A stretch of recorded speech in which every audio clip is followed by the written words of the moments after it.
पिंपरी विधानसभा मतदारसंघातील आमचे भाजपचे सर्व नगरसेवक या ठिकाणी आम्ही आलो होतो. प्रत्येक प्रभागामध्ये या ठिकाणी दुबार मतदार नावं वगळण्यात आलेली नाही आहेत, मृत मतदार नावं वगळण्यात आलेली नाहीत आणि इतर मतदारसंघातून या पिंपरी विधानसभेच्या प्रभागामध्ये काही नावं ॲड झालेली आहेत आणि हे सगळ्या त्रुटी ह्या निवडणूक आयोगाच्या आणि प्रशासनाच्या आहेत त्या दाखवून देण्यासाठी आमच्या नगरसेवकांनी आणि आम्ही स्वतः त्या ठिकाणी लेखी निवेदन दिलेलं आहे.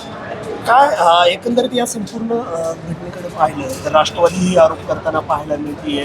नक्की घोळ कशा पद्धतीने हा संपूर्ण खरं तर निवडणूक आयोगामधल्या काम करण्याची पद्धत आणि सक्षमतेने काम करण्यामध्ये त्यांच्या मर्यादा या ठिकाणी दिसत आहेत आणि म्हणूनच ह्या त्रुटी आढळलेल्या आहेत. ज्या दिवशी मतदार या ठिकाणी मतदानाला जाईल त्यामध्ये संभ्रम अवस्था निर्माण होऊ शकते. म्हणून ह्या त्रुटी लवकरात लवकर दूर कराव्यात म्हणून आम्ही या ठिकाणी सगळ्यांनी पत्र दिले.